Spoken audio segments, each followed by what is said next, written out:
is Chew on That. Chew on That is an educational BIPOC show focused on culture and tradition and the means of food. So Mila, what are we going to be talking about today? Yeah, today in this episode we'll be looking at Haiti. Ooh. So what are your fun facts, in Chew on That fashion? Yeah, I'll run you through a little bit about the history of Haiti. Did you know that indigenous groups have lived on the island Hispaniola, which Haiti is a part of, since as early as 5000 BC. But in the late 1400s, Christopher Columbus came and invaded and colonized the island, claiming it in the name of Spain. But in the 1700s, at that point, France had taken control over the island, so you can see a lot of French influences in the cooking and in the Haitian culture. But for our fun fact, did you know that Haiti became the first African-American republic in 1804 when they won their independence from France? But they still sort of acknowledge that French tradition by saying bon appetit before every meal. So we'll make sure to say that today. Yeah, we'll see if our lovely guest says bon appetit after everyone, but we shall see. But in more Chew on That fashion, some Haitian staple dishes are meat and seafood, but that's typically for the wealthier class. But for everyone else, it's corn, beans, and rice. And the staple dish, the national dish, is rice and beans, which is an homage towards African influences. So with the influences from Spain, France, the US, and Africa, we have a lot of different influences to try in our dishes today. So let's get to chewing. So today, our guest is Serge. Woo! So Serge, tell us a little bit about yourself. What's up? I'm Serge. I'm a junior. I'm a communications major with a minor in media studies and music history and culture. A fun fact about me is that I am a musician and I'm also a Capricorn. So, ooh, okay. Yeah. So I heard you're Haitian too. Oh, yeah, So a little birdie told me that. So tell us a little bit more about your culture and what it means to you. Okay, so I am a first generation Haitian American.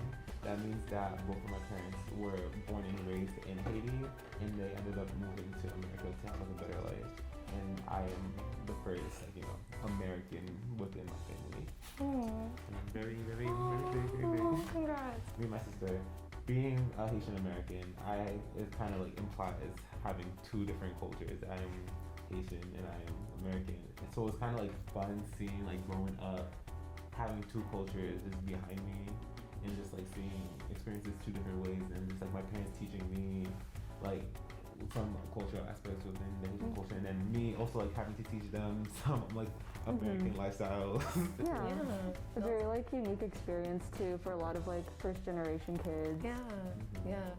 What types of things are Haitian? That's the Haitian like what you were saying, sometimes your parents be teaching you that, but then it's you have to teach them American ways, stuff like that. Right. So I mean they don't really sit down teach me what's up. It's normally every time I'm just immersed within whatever they do. For example, I know when we have Haitian parties and Haitian gatherings, I would be immersed within the Haitian music that's being played. I'm this sounds good. I want to hear it some more. Or even the food that I've grown up eating this food all my life. So it's I know what to expect and what to hopefully make my future. And even vice versa, I feel I'm actually teaching them American culture. For example, I'd sit down, I'd be yeah, Dad, that's Ariana Grande. That's just popular right now. She makes good music. It's just it's just very give and take. Yeah, give and take. Oh, I love that. Yeah, that's so sweet. What other sort of traditions have your parents taught you, or you all celebrate together? I know you mentioned music. Yes. We're Haitian, we don't really have follow a lot of traditions much, but only because we all have our own lives. Yeah. But I remember growing up, Haiti is really religious. There's a lot of Christians in Haiti, and Protestants.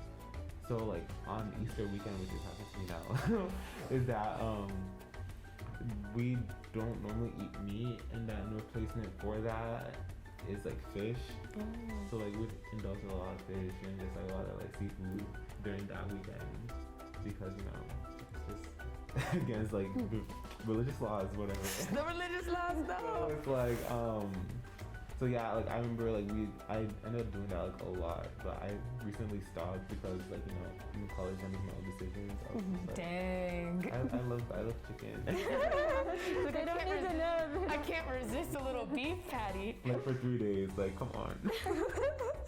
All right, well, speaking of meat, let's take a look at some of the dishes we'll be talking about this episode. And for our first dish, we'll be talking about the Haitian beef patty. So tell us a little bit about why you like this dish, why you chose it. Oh yes. So the beef. I was like, oh yes. Oh yes. Oh, I'm aware. Oh, I love it. No, but the beef patty it's a staple meal that you gotta have, well, appetizer that you have to have. Cause I'm just thinking about like it's like I don't remember the first time I had it, but I know it's just always been a part of my life. In that like at every Haitian party or every like Haitian gathering that you would go to, like you would have to have that. Like it's always there. Like at weddings, funerals, like like birthdays, everything. Like it's just like it's just something you just gotta have to have. And it's so cheap too. Like the local Haitian restaurants near my house, it's like they sell it for like $1.50. It's like and it's made with like puff pastry, and you can fill it inside of any like protein / meat or whatever inside of it. My personal favorite is the beef one because it's yeah. I'm excited to try. I'm like, for $1? Yeah. For $1, Hey, I can't complain. Maybe Who am I to deny? Maybe I need to call for an order delivery sometime. I'm excited to try.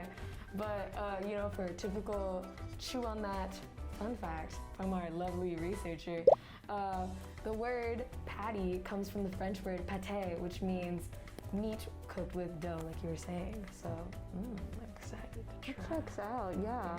For my little fun fact, which is sort of dovetailing off Mari's fun fact, this dish was most likely introduced to Haiti during French colonization that we mentioned at the start of the episode, but a lot of people have noted how similar it is to an empanada. And I feel like we've had a lot of dishes throughout this season that have been like meat and dough, like similar in certain ways. No, you're right. I don't know what's this whole fad towards it culturally, but it's just so good. I'm like, empanadas, anything are like amazing, so I'm so excited to try. So let's get to chewing, right? So I will be eating the pate first. This is the Haitian beef patty, and I'm excited because this is one of my favorite foods. I mean, all of this is my favorite. So I'm excited to try this Haitian food. It smells so good. I'm eyeing the beef patty. I'm gonna do it with my hands. I hope that's okay, because it's so cute and bite-sized. First off, it feels very flaky. It feels kind of like croissant-y type feel, like empanada croissant type. Let's try it.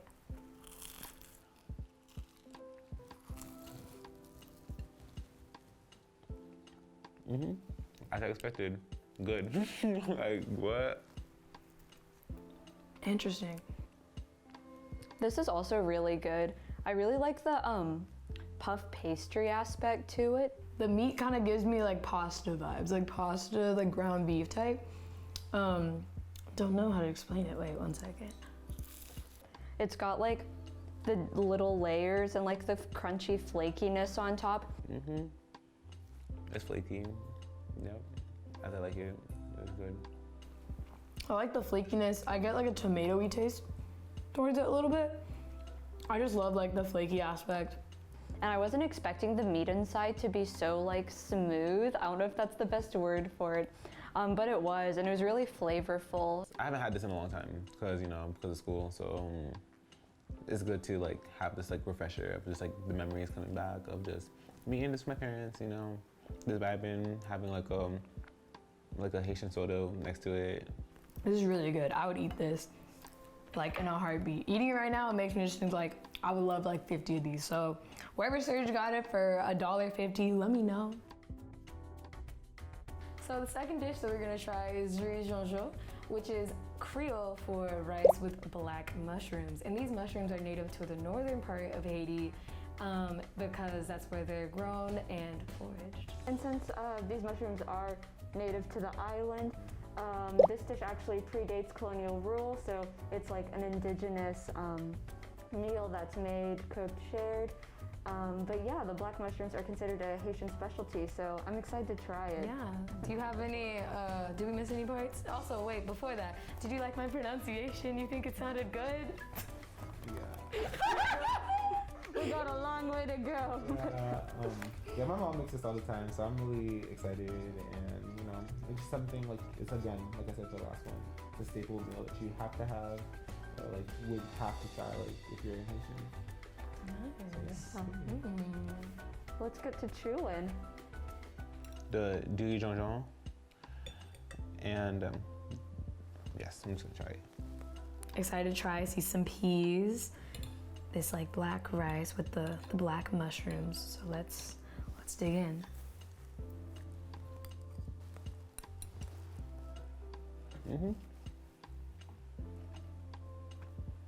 Yeah, I can taste the mushrooms in this. I don't really taste the mushroom. Maybe I like don't know what mushrooms taste like. I don't know what I was expecting because I haven't like had mushrooms in rice before, but it was pretty good. This is pretty good. I don't know why this is gonna be so bad, but this reminds me of like those like snacks that are like the pizza sticks. It like reminds me of like the pizza sticks. But this one, I can tell that whoever made this, because my mom makes it a little softer. This one's a little bit more harder, and I kind of like it like that more. I think it's just like the saltiness of it reminds me of it. But it's pretty good. It's a good selection. I'll take another bite just for good measure. Yeah, this would definitely be so nice, like right out of the kitchen, nice and steamy. I can taste the flavor and the seasoning. Really good. It's really important when you're making Haitian food, the seasoning. And for our last dish we'll be talking about, it's Creole macaroni gratinée. This is typically made with onions, garlic, peppers, but sometimes people use like mayonnaise or evaporated milk to give it like a thicker texture. And this is also thought to have colonial influence because gratinée is a French term for melted cheese crust, which makes sense since the French brought cheese when they colonized Haiti. So why did you choose this dish today? I mean, it's mac and cheese. Like, where can you go wrong? Like, you can't go wrong with mac and cheese. And I don't know. I just love I just really love mac and cheese. And just the way that like it's made is very different than like the American style mac and cheese. It's very much like you said, there's just like a bunch of like garnishes in it, and then like different like meats and proteins, and then it's being thrown in the oven. And it's like it just gets that little kick. Yeah, like more flavor in it. Yeah, with all the spices too, for sure. Like not just like here's some craft, here's some powder. This is some good stuff. I'm excited to try. Let's get to tasting and comparing. So the next thing we'll try is the mac and cheese, which is I'm really excited for because I just love mac and cheese. It looks so cheesy. Like it looks like it was actually made with lots of milk. So sorry for my lactose girlies out there. Good luck if y'all try this. Let's get chewing. I can't believe I said that.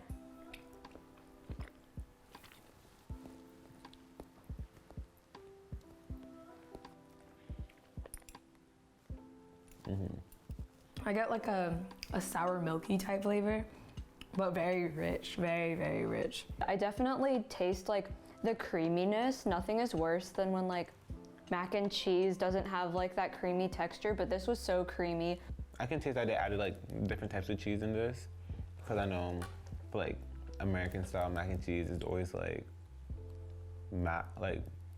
Kraft, and it's like the powder. Like I can actually like taste like the milk and like all the other ingredients being collided with it. And also I definitely tasted like the onion and garlic flavors, which I don't normally have with mac and cheese, but it was a really nice surprise. It's really, really good. Honestly, I would get this whole dish like over again. Like I'm gonna probably after this episode, maybe in like a few days, I will order because this is really, really good. Yep. Again, as expected, it was like it's good. I don't know why I'm trying to act shocked because This is just good. So what are y'all's thoughts on the food? I thought it was really, really good. Like, I'm surprised I never had Haitian food prior to today.